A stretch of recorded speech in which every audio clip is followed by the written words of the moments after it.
Okay, let's unpack this. When you think of Eden Park, New Zealand's national stadium, Hmm. what typically comes to mind? Well, it's usually the roar of the crowd, right? Big games, those legendary sporting moments. The haka, yeah, that sacred ground feel. Definitely. But what happens when that iconic turf, normally home to athletes, Hmm. is transformed into, well, something completely different? It's a fascinating shift, isn't it? How a place known for intense physical competition suddenly opens up to, like, creative expression. Quiet contemplation, even. Hmm. Exactly. And that transformation, that's precisely what our sources are getting into today.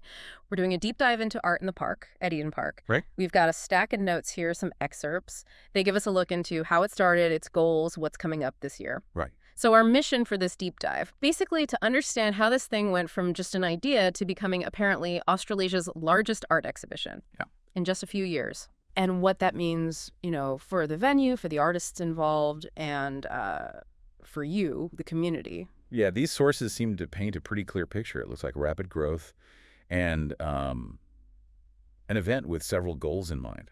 Like what? Well, like stretching Eden Park's identity beyond sports, obviously, Mm-hmm. but also providing a really crucial platform for artists And connecting with the community, yeah. and engaging the wider community, absolutely. Okay, so let's set the scene a bit. According to the material we've got, Art in the Park is gearing up for its 5th year, that's 2025, running September 18th to 21st. 5th year already, but it only started in 2021. I know. That's an incredibly fast trajectory, isn't it? It really is. The sources say it began as just an idea shared between, 4 people, Carrie, Safija, Doug, and one of the speakers quoted in our notes. Right. So to go from those first chats in 2021 to year 5, and now being billed as Australasia's largest, it clearly struck a chord, scaled up remarkably quickly. And from Eden Park side of things, the notes really highlight this event. It's seen as a key opportunity, right? Definitely. To showcase the stadium's potential as a premier arts and cultural venue, not just for Auckland, Tamaki Makaurau, but for Aotearoa, New Zealand. Showing what else they can do there. Yes, the sources position it as a sort of prime example of the diverse, entertaining, inclusive events they can host. And crucially, it's about showing how they can actively champion art, cultural initiatives right there. At the stadium itself. Yeah, embedding creativity kind of into the very fabric of the place. And for the artists, what's in it for them, according to the sources? Well, it's not just another show, apparently. The material really emphasizes it's a chance to showcase their talent on what they call New Zealand's biggest stage. Okay, that makes sense. There's a real sense of pride, it seems, in offering this platform where their work gets seen, celebrated by a huge, diverse audience. National scale exposure. That kind of visibility must be massive. Oh, absolutely. It challenges, the traditional gallery setting, Yeah, potentially reaches way more people, maybe people who wouldn't normally go to a gallery. and the scale.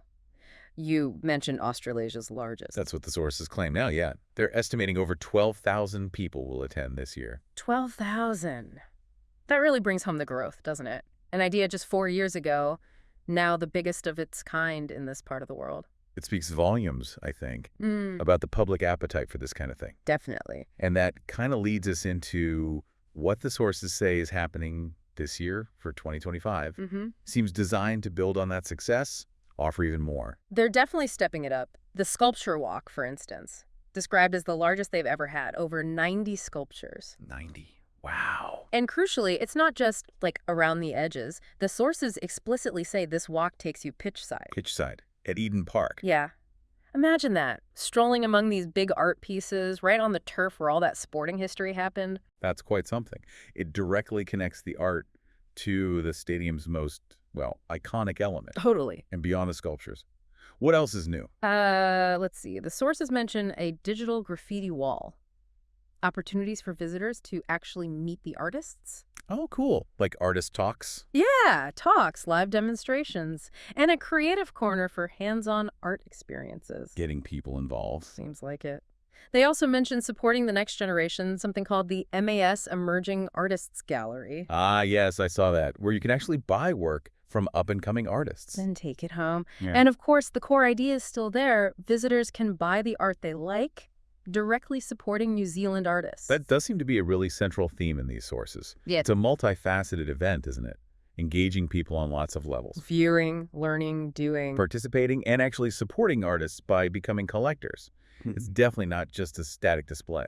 No, far from it. And one detail I found particularly interesting in the notes, how deeply connected the event is with Eden Park itself. Like, the park staff get involved. How so? They help select their favorite pieces, which led to creating 2 specific awards, the Eden Park Figurative Award and the Eden Park Best in Color Award. Oh, that's a lovely touch. It involves the people who, work there every day, gives them a unique stake in it. Yeah. It really reinforces that idea you mentioned earlier, embedding art into the place. Exactly, as the sources describe it. And speaking of connections, there are some really interesting personal stories in this material, too. Oh, like what? Well, one anecdote, apparently the first 2 people who won one of their awards, they ended up becoming a couple. No way. Yeah. The source quotes someone involved saying, we're not just nurturing art, we're nurturing life. That's unexpected and quite charming, actually. Isn't it? Adds a real human dimension. Shows the connections these events can spark beyond just the art itself. For sure. Any other stories? There's one focusing on Matt Griffin. He's a well-known contemporary artist from Auckland. He won one of the awards early on. Okay. And apparently, building on that recognition, he's since hosted his own solo show right there at Eden Park. Now, that really shows the impact, doesn't it? Using art in the park as a genuine launch pad. More opportunities, more recognition, even within the same famous venue. Yeah, it's a powerful example from the sources. Oh. Stepping back a bit now, the material also touches on the broader significance. Right. They view the event as opening up, and I'm quoting here, a whole other world of diverse content that allows us to connect deeper with our community. Makes sense. By offering things beyond just sports, they make the park more accessible, more relevant maybe to different groups of people. Broadening the appeal. Strengthening those community ties, yeah. Increasing participation. And there's another quote here that really stood out to me. Art has the power to heal, inspire, and bring people together. Values that are more important now than ever before. That's quite a statement. It is. And when you link that to the bigger picture, the sources mention, central government publicly acknowledging how important culture and arts are in New Zealand. Yeah, there's been more focus on that. So Eden Park hosting this event, it's clearly positioned in the sources as playing a proud part in championing the arts sector. Showcasing the country's best artists on a really big national stage. Yeah. It definitely sounds like Art in the Park is, well, more than just an exhibition. It feels like a very deliberate and pretty successful effort. To do what exactly? To repurpose this massive familiar space, provide a really vital platform for artists, and forge deeper community connections all through creativity. It's a compelling case study reading through these sources. Shows how a large established venue can, innovate, move beyond its main job. Its primary function. Yeah, to serve these broader cultural goals and at the same time enhance its own identity, its own connection to the community. It's quite clever. So, okay, pulling all this together from our deep dive into the source material, what really becomes clear? Well, for me, it's that Art in the Park has hit this remarkable scale and success incredibly quickly. Yeah. It's not just putting on an art show.